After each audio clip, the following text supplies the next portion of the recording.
Hello everyone. Now today we are going to start the types of conjunction.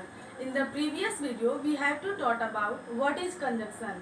इसके पहले हमने conjunction होते क्या हैं उसके बारे में बातें की थी और हमने आपको बताया था जब हम दो या दो से अधिक सेंटेंसेस को ऐड करते हैं या फिर कभी कभी वर्ड्स को ऐड किया जाता है और जिस वर्ड से हम उन्हें ऐड करते हैं मतलब ज्वाइन करते हैं उसे ही हम क्या बोलते हैं कंजंक्शन बोलते हैं। तो ये जो हमारा है आज का टॉपिक वो टाइप्स ऑफ कंजंक्शन है कि कंजंक्शन के टोटल कितने टाइप्स होते हैं। There are 3 types of conjunction.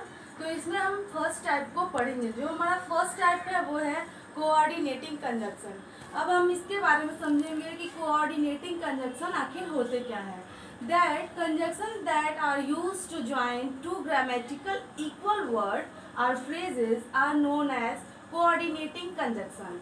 जैसा कि ये इस डेफिनेशन से हमें समझ में आ रहा है कि जब हम कोऑर्डिनेटिंग कंजंक्शन किसे कहते हैं, तो जब ये कह रहा है coordinating that are use to join two grammatical equal word, मतलब दो बराबर शब्दों को जब हम ऐड करते हैं। बराबर दैट्स मीन कोई भी वो फ्रेज हो या फिर कोई भी वर्ड्स हो जो कि अपने आप में वो अपना ही इम्पोर्टेंस खुद रखते हो, उसे हम जब ऐड करते हैं और जिस वर्ड से हम उसे ज्वाइन करते हैं उसे ही क्या बोलते हैं, कोऑर्डिनेटिंग कंजंक्शन बोलते हैं।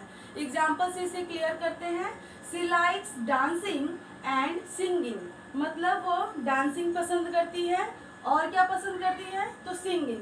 तो डांसिंग का अपना खुद एक मीनिंग है, मतलब उसकी इम्पोर्टेंस खुद अलग है। अगर हम उसे कहीं भी ऐड ना करें तो डांसिंग की मीनिंग निकल रही है। सेम वही कंडीशन इधर भी है, सिंगिंग, सिंगिंग की भी अपनी एक मीनिंग है। तो इन दोनों की मीनिंग अपनी अपनी है और फिर हम इसे जिस वर्ड से ज्वाइन कर रहे हैं, so and is our coordinating conjunction. Is that clear? Number 2 is subordinating conjunction. It joins two clauses and describing the relationship between dependent clauses and independent clause। मतलब आपको इसके क्लास के बारे में बताया गया है कि कुछ क्लास ऐसे होते हैं जो डिपेंडेंट होते हैं और कुछ इंडिपेंडेंट होते हैं। अब देखिए इंडिपेंडेंट किसे बोलते हैं, जो खुद किसी पे डिपेंड ना हो, मतलब उस क्लास की अपनी एक मीनिंग हो। और इंडिपेंडेंट किसे बोलते हैं, तो जो किसी पे डिपेंड हो।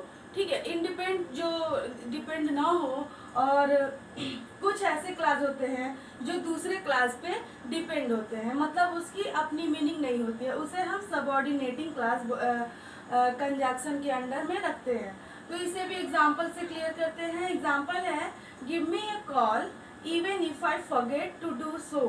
Give me a call even if I forget to do so, then in this sentence even of is a subordinating conjunction। Why? क्योंकि यहाँ जो है give me a call, यहाँ हमारा एक क्लास कंप्लीट होता है। give me a call, मुझे कॉल करना।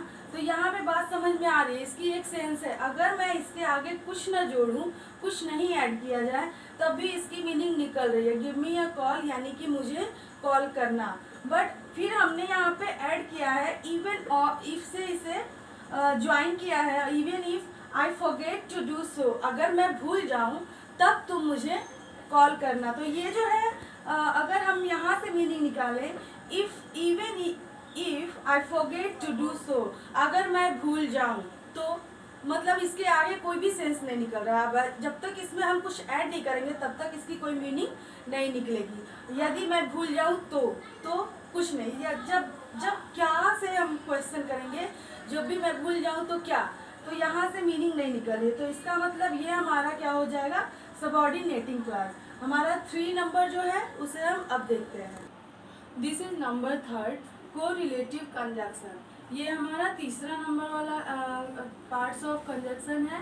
Conjunction that are used to join two equal sentences elements are known as correlative conjunction. मतलब ऐसे कंजंक्शन जहाँ पे हमारे कुछ एलिमेंट्स होते हैं। एलिमेंट्स मतलब ये साथ में ही इक्वल हो सेंटेंसेस, मतलब जब हम दो इक्वल सेंटेंसेस को ऐड करते हैं, मतलब जब दो इक्वल सेंटेंसेस ज्वाइन होंगे या फिर दो एलिमेंट्स हो are known as correlative conjunction. मतलब जब हम एक सेंटेंस को, जब हम किसी इक्वल सेंटेंसेस को ऐड करें, इक्वल मतलब जो कि अपने आप में इम्पोर्टेंस देते हो, आपको पहले भी बताया गया है।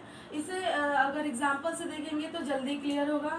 जैसे कि ये जो है ईदर और, जैसे अभी आपको ऐसे एग्ज़ाम्स वगैरह में ईदर और ऐसे करके आपको एग्जाम्पल्स दिए रहते हैं, और फिर ये कहा रहता है कि इसका यूज़ करके एक सेंटेंस फ्रेम करिए, ईदर और, नाइदर, नॉर, ऐसे करके। तो जो ईदर और है, अब इससे हम एक सेंटेंस फ्रेम करेंगे।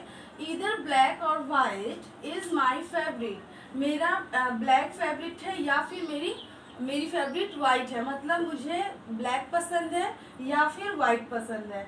तो ईदर और का यहाँ पे यूज़ हुआ है, और ये जो ईदर और हमेशा सेट में ही रहेंगे और कभी भी सेंटेंस में हम यूज़ करेंगे तो ईदर और को एक साथ ही यूज़ करेंगे।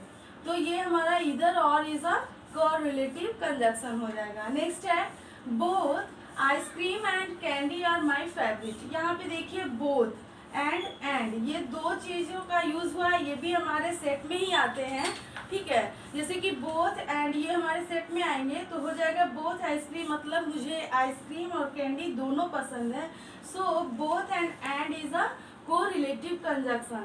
तो आई होप आपको कंजक्शन के टाइप्स के बारे में पता चला होगा कि कंजक्शन के टोटल कितने टाइप्स होते हैं। तो यहाँ पे 3 टाइप्स को हमने कवर किया है और टोटल कंजक्शन के टाइप्स 3 ही होते हैं। तो आई होप आपको ये समझ में आया होगा। इसके बाद हम last parts of speech start करेंगे, जो कि जिसका नाम है इंटरजेक्शन। तब तक आप कंजक्शन को समझें और इससे रिलेटेड कुछ एक्सरसाइज वगैरह करते रहें, सॉल्व करते रहें, ताकि सारा कॉन्सेप्ट क्लियर हो जाए। तब तक के लिए गुड बाय।